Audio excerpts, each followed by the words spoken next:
네, 주식시마론 오늘 어떤 주제일까요? 화면 보시죠. 어둠 속 희망을 품으며 하반기 화장품 산업 전망은? 오늘 키움증권의 조소정 연구원과 화장품 산업 하반기 전망해보겠습니다. 연구원님 어서 오십시오. 안녕하세요. 안녕하세요. 지난달에 하반기 화장품 산업 전망 리포트를 쓰셨던데 네. 제목이 이 어둠 속 희망을 품으며더라고요. 네. 어둠 속에 희망이 있다는 걸 우리가 좀 하반기에 확인할 수 있을지 화장품 산업 알아보겠습니다. 먼저 상반기에 좀 어두웠던 배경들을 알아볼까요? 네. 화장품 산업, 업황이 많이 좋지 않았던 가장 큰 이유는 화장품 브랜드사들의 이제 중국향 매출이 부진했기 때문입니다. 이제 중국 동계올림픽 개최와 코로나 확진자 증가로 중국 방역 정책이 전반적으로 강화되면서 이제 내수 소비 심리가 많이 위축되었고, 이제 도시간 물류 이동에도 차질이 발생하였습니다. 이제 위 같은 배경에서 이제 중국 현지 법인 매출뿐만 아니라 국내 중국향 면세 매출도 이제 크게 감소하면서 화장품 시장이 전반적으로 침체될 수밖에 없었습니다. 이제 특히 화장품 소비 규모가 큰 편에 속하는 일선 도시, 상해, 광저우, 베이징 등 지역의 소비 심리가 이제 크게 위축되면서 타격이 컸습니다. 아울러 온라인 시장의 경우 도시간 물류 이동 제한으로 인해서 정상적인 영업 활동이 힘들었습니다. 이러한 점도 정상적인 영업 활동이 쉽지 않았던 점도 영향을 미쳤을 것입니다. 한편 이제 화장품 ODM 기업 같은 경우엔 이제 원부자재 가격 상승에 영향이 컸습니다. ODM 기업들은 기존 제품 리뉴얼 혹은 신제품 기획 때 납품가를 조정하는데 이제 이러한 배경 하에 이제 인플레이션 발생 시 ODM 기업들은 비용 부담이 증가할 수밖에 없기 때문에 좀 힘든 상황이었습니다. 네, 상반기 어두웠던 배경은 중국에 거의 몰려 있습니다. 중국 쪽의 상황이 강력한 봉쇄 정책으로 이어지고 이런 것들이 화장품 산업 업황에 부정적인 영향으로 다가왔던 시기인데요. 화장품주 상반기 돌아보면 크게 상승을 해서 좀 올라서는 기대감도 있었고 또 다시 하락했다가 6월, 7월 지나면서 한 단계 더 레벨 다운되는 움직임 주가상으로는 좀 나타나고 있는데요. 일정들을 좀 보면 우리나라에 5월 2일부터 실외 마스크 의무 착용이 해제가 됐어요. 그래서 좀 기대감이 있기도 했지만, 국내보다도 이제 좀 해외 쪽에 또 이런, 흐름들이 또 아무래도 더 영향을 주는 것 같은데 실적 분석을 한번 해보도록 할게요. 화장품 기업들 주요 종목들의 상반기 실적은 어떻게 평가하시나요? 1분기 아모레퍼시픽의 매출은 전년 동기 대비 7% 감소했고, LG생활건강 매출은 전년 동기 대비 19% 감소했습니다. 2분기 실적은 아직 나오지 않았지만 전반적으로 중국향 매출 감소의 여파를 피하기는 힘들 것으로 판단되고 있고요. 중국 주요 도시 봉쇄가 이제 3월부터 시작되었기 때문에 2분기 실적도 사실 전반적으로 상황이 좋지 않을 것으로 예상되고 있습니다. 네, 알겠습니다. 2분기 역시 실적이 전년 대비 감소세가 이어질 가능성이 높겠다고 전망을 해주셨는데요. 참고적으로 또 상반기에 클리오 이런 종목들은 또 한 차례 움직임이 나오기도 했었거든요. 그러니까 좀 그래도 시장에서는 대안 차원에서 중국에 연연하는 기업보다 다른 쪽 지역, 미국이나 유럽 쪽 이런 쪽을 좀 골고루 잘하는 지역 그런 화장품사는 또 어디가 있나 이런 것들도 좀 찾아보려고 노력을 했던 것 같은데 하반기 전체적으로 업황은 좀 턴어라운드 될 수 있을지 살펴보도록 하겠습니다. 하반기 주요 리스크를 먼저 좀 점검을 해볼 텐데요. 소비 부진 이 가능성에 대해서도 얘기를 해볼 수밖에 없을 것 같습니다. 물가도 올라가고 또 금리도 올라가다 보니까 아무래도 소비 부진, 경기 침체에 대한 우려가 시장에 많은데요. 화장품주의 업황은 어떨까요? 소비 부진 리스크는 발생 가능성이 적을 것으로 판단됩니다. 그 이유는 4월 소매 판매 지표 기준 화장품 소비 규모가 19년도 수준까지 감소했고 당국의 내수 부양 정책도 하반기에 시행될 가능성이 높기 때문에 상반기보다는 상황이 좋을 것으로 판단됩니다. 네, 중국의 소매 판매 지표를 지금 자료로 가지고 와주셨거든요. 예, 추이를 좀 짚어주신다면 어떨까요? 부양책 때문에 지금 하락하고 있는 이런 소매 판매가 개선될 수 있다는 관점이신가요? 네, 지금 거의 코로나 이전 수준까지 내려왔기 때문에 충분히 올라갈 수 있을 하반기에 충분히 올라갈 수 있을 거라 판단됩니다. 많이 악화됐었네요. 예. 아무래도 네, 일선 도시 쪽 소비가 많이 위축되다 보니까 네네. 좀 좋지 않았습니다. 네. 화장품 업황의 소비 측면을 살펴볼 때는 이 지표만 보시는 건가요? 이 지표 외에도 티몰이나 타오바오 쪽 지표도 참고하고 있습니다. 네. 그쪽은 특별한 변화는 없을까요? 그쪽도 좀 많이 떨어지긴 했는데, 사실 소매 판매 지표가 가장 이제 대표적으로 중국 소매 시장, 그 소비 시장을 볼 때 보는 대표적인 지표 중 하나여서 이 지표 많이 참고하고 있습니다. 네. 보시면 2020년 3월 팬데믹, 그보다도 지금 더 큰 감소폭을 보여주고 있다는 걸 확인하실 수가 있고요. 2020년 코로나 팬데믹이 나왔던 당시 이후에 9월 정도에는 또 가파른 회복세를 보였다가 꾸준한 감소세가 이어지고 있는 상황입니다. 다만 하반기에 정부의 내수 부양책이 나올 수 있다는 점 때문에 소비 부진 리스크는 적다고 판단을 해주시네요. 예, 하반기 주요 리스크 두 번째 또 점검할 리스크는 비용 부담에 대한 리스크를 좀 알아볼까 하는데요. 예, 화장품은 비용 부담에 크게 노출되어 있는 섹터인가요? 크게 브랜드사와 ODM사로 나뉘는데요. 사실 가격 인상 여력이 있는 이제 뭐 럭셔리 브랜드사들은 비용 부담이 크지 않을 것으로 판단이 되고, 이제 ODM사들에게는 좀 불리한 변수라고 판단하고 있습니다. 이제 그 이유는 ODM사가 주로 타겟팅하고 있는 매스 브랜드 시장 자체가 가격에 민감한 성향을 띠고 있고요. 이제 그렇기 때문에 ODM 고객사들의 제품가 인상이 어려울 가능성이 높고, 이에 ODM사들의 비용 부담이 길어질 가능성이 높습니다. 네, ODM사는 코스맥스, 한국콜마 같은 기업 말씀이시죠? 네. 예, 그러면 그쪽 기업들은 럭셔리 브랜드를 갖고 있는 아모레퍼시픽이나 LG생활건강보다 하반기에 실적이 좀 부진할 가능성이 있다고 보시는 거네요? 기업마다 실적 차별화가 좀 있을 수 있습니다. ODM사도 차별화는 있을 수 있다. 고객사가 회사마다 다르다 보니까. 예, 예. 시간 여유가 제가 많아서 계속 질문을 더 드리는 겁니다, 연구원님. 네, 저희 45분까지 방송을 해야 되니까, 잘 좀 내용들 제가 질문 드리면은 또 부탁드릴게요. ODM사 같은 경우는 비용 부담이 길어질 가능성이 높겠다고 판단을 하고 있고요. 다만 ODM사의 실적 차별화는 있을 수 있다고 전망을 하고 있습니다. 두 번째 리스크, 비용 부담까지 좀 점검을 해봤고요. 마지막으로 정치적인 리스크가 또 하반기 업황을 판단하는 데 중요한 점이라고요. 네, 정치 리스크는 사실 예측하기 굉장히 힘든 변수입니다. 네. 하지만 과거 사례를 참고했을 때 이제 럭셔리 브랜드사의 경우 정치 리스크로 인한 영향이 적을 것으로 판단됩니다. 과거 미중 갈등이 심했을 당시인 16년도부터 18년도 에스티로더 아시아향 매출은 안정적인 성장세를 보였습니다. 더불어 이제 과거 17년도 사드 사태 때도 중국 현지 법인 내 국내 럭셔리 브랜드의 매출 성장세는 이제 큰 타격이 없었는데요. 네. 따라서 이제 럭셔리 시장 내에 제대로 포지셔닝만 하고 있다면 정치 리스크는 상대적으로 적을 수 있다고 판단됩니다. 예. 연구원님께서는 우리나라 대표적인 화장품 브랜드 아모레퍼시픽과 LG생활건강의 설화수 후 브랜드가 중국에서 럭셔리 브랜드로 입지를 완전히 다졌다고 보세요? 럭셔리 시장을 타겟팅해서 이제 마케팅도 많이 하고 투자를 하고 있는 상황이기 때문에 네. 더군다나 이제 LG생건도 그렇고 이제 아무래도 그렇고 럭셔리 비중이 꽤 이제 큰 브랜드사들이기 때문에 충분히 잘 하고 있다고 판단합니다. 네. 지금 뭐 매출액 제가 지금 연구원님 리포트를 보고 있는데요. 지금 이 자료도 지금 주신 자료 있네요. 예, 제가 지금 이 내용 보고 있는데 보시면은 2020년, 2021년 코로나 여파가 있었지만 중국 법인의 그 설화수와 후 매출에는 타격이 없었다고 보면 될까요? 17년도에는 거의 타격이 없었다고 보고요. 그러니까 어쨌든 결국에 성장세를 이뤄냈기 때문에 이제 큰 영향은 미치지 않았다고 판단하고 있습니다.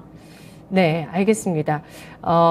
이 럭셔리 브랜드는 두 차례의 시험대에 올랐다고 보고 계시네요. 지난 2018년의 미중 갈등, 그리고 2020년의 코로나 팬데믹 시기인데요.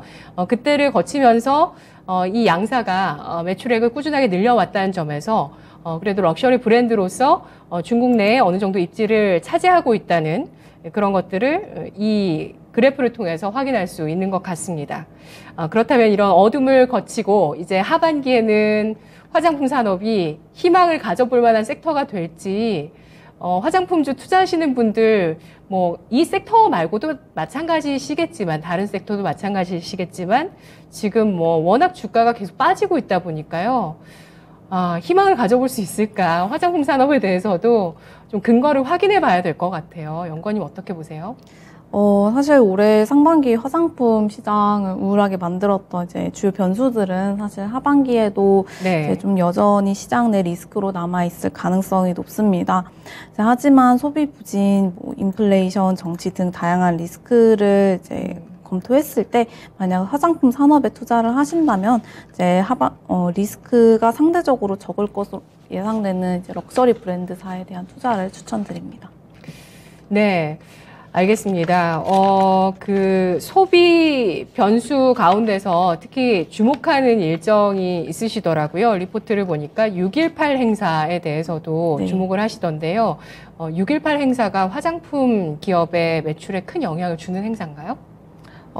사실 중국 소비 시장 안에서는 큰 영향을 미치는 행사입니다. 네네네. 어떤 행사죠? 중국 쇼핑 행사가 크게 두 개가 있는데요. 이제 광군절과 6.18 행사입니다. 이제 광군절 행사는 11월 11일에 이제 티몰을 주축으로 이제 다양한 쇼핑 플랫폼에서 이제 할인 이벤트를 개최하고 있고요. 네네. 그래서 많은 브랜드사들이 참여하고 있고, 이제 특히 화장품 시장에서도 큰 투자 모멘텀으로 작용하는 변수입니다. 이제 그리고 6.18 행사는 이제 JD.com에서 진행하는 행사고요. 이제 이 행사 또한 중국 내에서 이제 큰 비중을 차지하는 행사이기 때문에 사실 소비 시장 내에서는 이제 큰 비중을 차지하고 있습니다. 네, 중국의 최대 쇼핑 행사는 딱 그 두 가지 행사 보면 되겠네요. 네, 우리가 그렇죠. 광군제는 정말 잘 알고 있는데 6.18 행사가 있다는 것도 체크를 해보셔야 되겠습니다. 상반기 내내 좀 중국 소비가 봉쇄 여파로 좀 부진했던 측면이 있는데 이번 6.18 행사를 통해서 중국의 소비 파워의 회복 속도를 한번 가늠해보자, 이렇게 리포트에서 강조해 주셨는데요. 그러면 화장품 섹터 내 탑픽 역시도 럭셔리 브랜드 화장품 기업을 꼽아 주실 것 같아요. 네. 예. 그럼 딱 두 가지 기업인데 그 가운데서 탑픽을 주실 건가요? 네. 아모레퍼시픽을 하반기 최선호주로 추천드리고 있습니다. 네. 이제 아모레퍼시픽은 1분기 실적에서 비용 효율화 효과를 잘 보여주었습니다. 이제 하반기 화장품 업종 내 다양한 리스크가 공존할 것으로 예상되는 가운데 가벼운 비용 구조는 분명 큰 장점이 될 것입니다. 2분기 실적에서는 경영주기 변동과 고마진 채널 매출 감소로 수익성이 다소 주춤할 수는 있으나 하반기부터는 기저가 낮기 때문에 실적 반등세를 보일 것으로 기대하고 있습니다. 네. 근데 최근 들어서 그 연구원님 들어보셨겠지만은 지금 중국 내에서 또 미니 봉쇄가 들어가고 있거든요. 네. 예, 시안과 특히 우리 그 삼성과 SK 하이닉스 반도체 공장이 있는 지역에 일부 봉쇄 조치들이 나오고 있고, 또 상하이 쪽에서는 또 전 국민 전 지역에 대한 검사, 또 전수 검사도 이루어지고 있다고 하는데 재봉쇄 가능성은 없을까요? 그러한 이유에서 이제 주요 변수들을 리스크라고 이제 설명드리고 있는 거고요. 네네. 물론 봉쇄의 가능성이 있긴 하지만 그래도 상반기보다는 상황이 좋을 것으로 판단됩니다. 네. 네, 알겠습니다. 화장품 소비에 재봉쇄가 미치는 영향보다 물류 쪽의 상황들이 미치는 영향이 더 클 수도 있겠어요? 물류 차질 여부도 사실 실적에 영향을 주는 변수 중 하나고요. 네. 사실 특히 상반기에도 이제 물류 이슈가 화장품사들의 실적에 영향을 실제로 미쳤었습니다. 네, 이 옆에 표를 한번 볼까요? 네, 보시면은 네, 춘절과 춘철은 원래 계절성으로 이제 화물 이동 지수가 빠지는 구간이고요. 예. 이제 그 뒤에는 원래 화물 이동에 차질이 생기는 구간이 아닌데 코로나 방역 자체가 강화되면서 전반적으로 화물 이동 지수 자체가 둔화되는 모습을 보이고 있습니다. 네. 화물 이동 지수 지난 3월까지 좀 회복세를 보였다가 3월 이후에 코로나 방역 강화 여파인 거죠. 감소했던 부분들이 감소했다가 최근 다시 반등을 하고 있지만 다시 또 중국 쪽에서 미니 봉쇄 얘기가 나옵니다. 어제 뭐 중국장도 이 여파를 또 받기도 했었거든요. 예. 이건 여전히 변수로 남아있다고 판단을 해주셨고요. 하지만 탑픽으로 아모레퍼시픽을 그래도 꼽아주시는 이유는 그 가벼운 비용 구조 때문이라고 아까 말씀을 해주셨는데 네. 이에 대해서 좀 더 설명을 해주실까요? 아모레퍼시픽은 1분기 때 PS 충당금 미적립으로 인건비 감소 효과를 누렸는데요. 그 덕분에 이제 매출이 약 7% 감소했음에도 불구하고 영업이익이 크게 감소하지 않았습니다. 이러한 효과는 2분기에는 기대하기 힘들 것으로 예상이 되지만 그래도 하반기부터는 또 기저 자체가 낮기 때문에 실적이 많이 좋아질 것으로 기대됩니다. 네. 전년 대비해서 비교한 실적이 지난해 하반기에 워낙 실적이 낮았었기 때문에 올해 하반기는 개선세가 있을 수 있다. 기저 효과가 있다. 이 말씀이시네요. 예. 그 슬림한 비용 구조에 대해서 조금 더 알아듣기 쉽게 우리가 좀 이해해 볼 수 있을까요? 저희가 채널을 운영할 때 예. 기본적으로 드는 고정비 등이 있는데요. 네네네. 1분기에는 그 비용 자체가 많이 감소되면서 아무래도 비용 효율화 효과를 누렸던 거고요. 이제 중국 쪽을 정리를 많이 해서인가요? 아니 PS 충당금이라고 해서 이제 예. 프로핏 쉐어링 충당금이거든요. 그게 그래서 이익이 나면은 그거를 이제 구성원들과 쉐어를 하는 그런 미리 그걸 충당해 놓는 이제 비용인데 이제 그 부분이 많이 감소해서 이제 비용이 많이 감소하면서 실적이 좋아진 부분도 있습니다. 네. 그리고 하반기에 다양한 리스크가 있겠지만 이런 비용 효율화 덕분에 또 기저 효과 덕분에 하반기에는 아모레퍼시픽의 실적이 개선세를 보여줄 수 있다. 이렇게 전망을 해주시네요. 네. 가격 같은 경우는 어떨까요? 근데 아무래도 말씀해 주셨듯이 진짜 화장품 업종 같은 경우는 좀 다양한 변수들이 여전히 놓여 있는 상황이기 때문에 예, 우리 뭐 아까 잠깐 말씀드렸잖아요. 5월 2일부터 실외 마스크가 의무화가 해제가 됐지만 여전히 마스크 하고 계시고 그때 실외 마스크 해제 그 정책이 나왔을 때 시장에서는 이제 마스크를 안 하니까 색조 화장품도 하고 또 피부에 더 신경 쓸 거다라면서 기대감으로 화장품주들이 또 오름세를 보이기도 했었거든요. 근데 지금도 화장품을 글쎄요, 소비를 많이 하실까요? 마스크를 여전히 좀 많이 하고 있잖아요. 네, 저는 소비 많이 하실 거라고 생각합니다. 네. 그러면 아모레퍼시픽의 주가는 이제 앞으로 좀 올라갈 수 있을지 밸류에이션 한번 점검을 해볼까요? 아모레퍼시픽은 최근 장이 안 좋아지면서 좀 하락세를 보였던 것이 사실인데요. 네. 제 과거 PER 밴드를 보시면은 코로나 이후에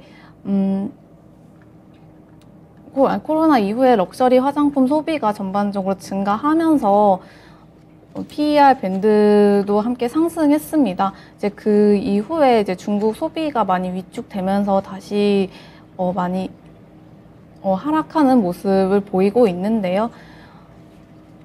네. 예.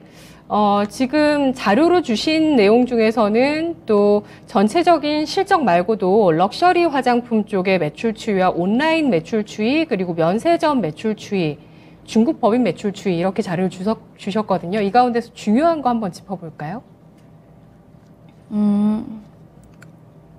가장 중요한 것은 그동안 럭셔리 매출을 중심으로 화장품 그러니까 아모레퍼시픽의 매출 비중이 전반적으로 럭셔리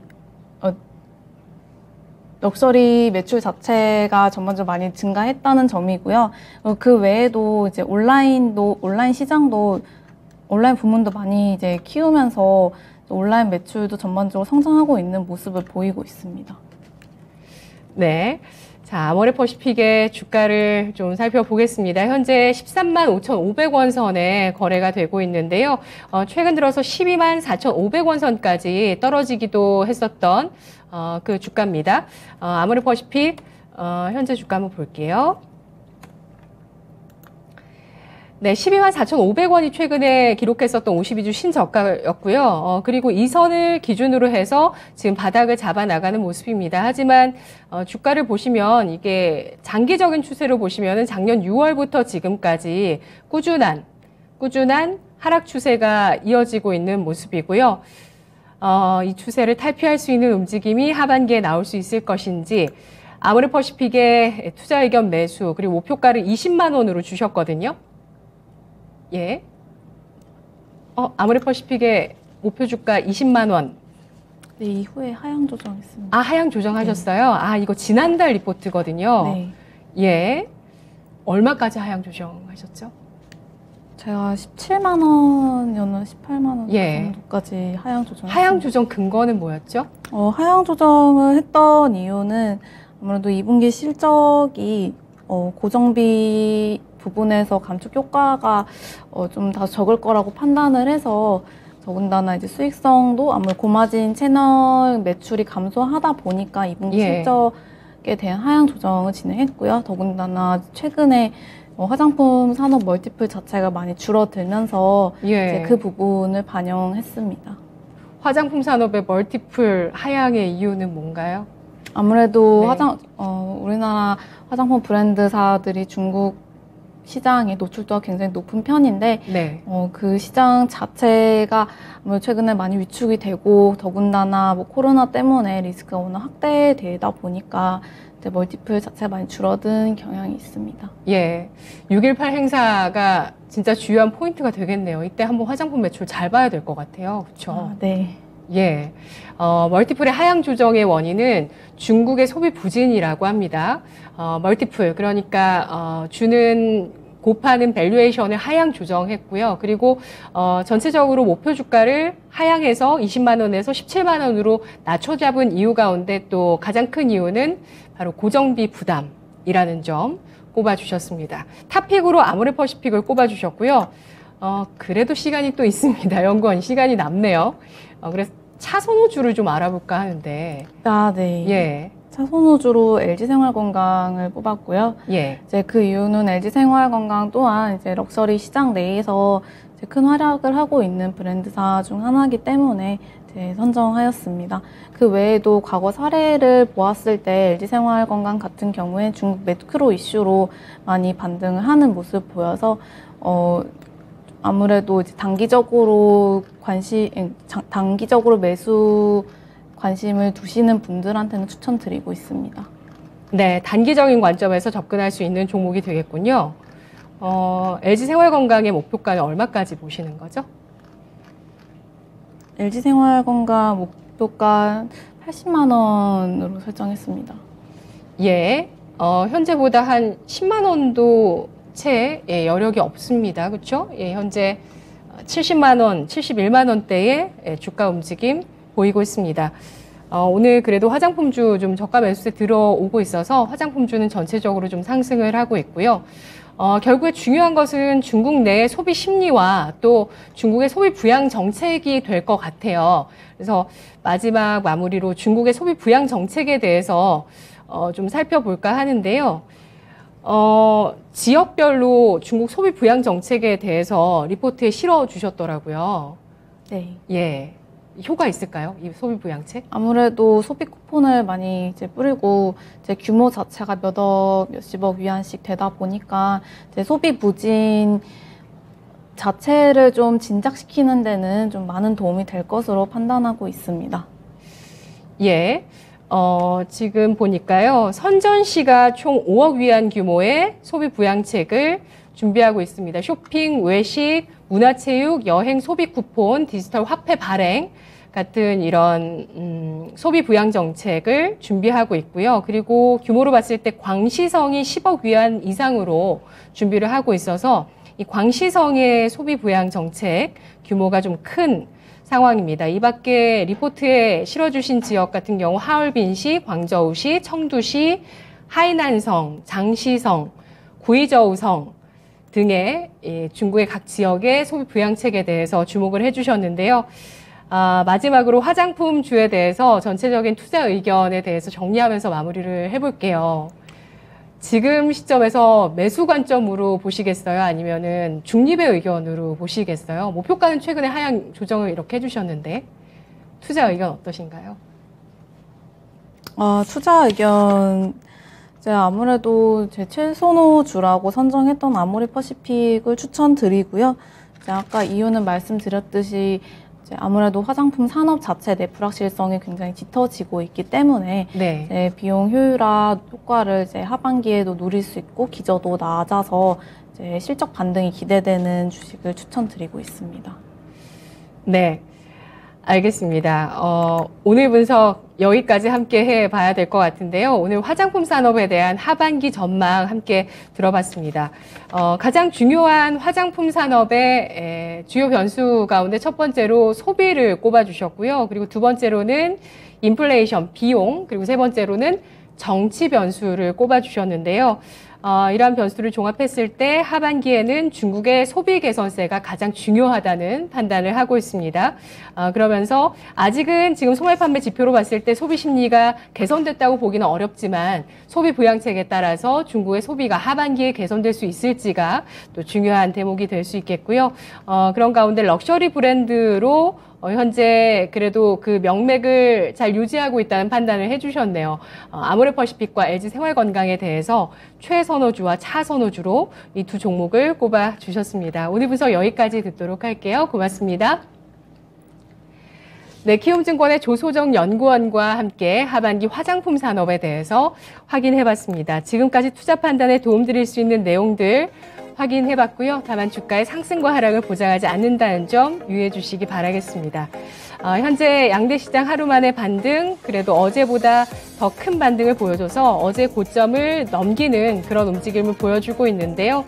오늘 장 끝까지 잘 지켜보세요. 저는 내일 이 시간 다시 뵙겠습니다. 고맙습니다.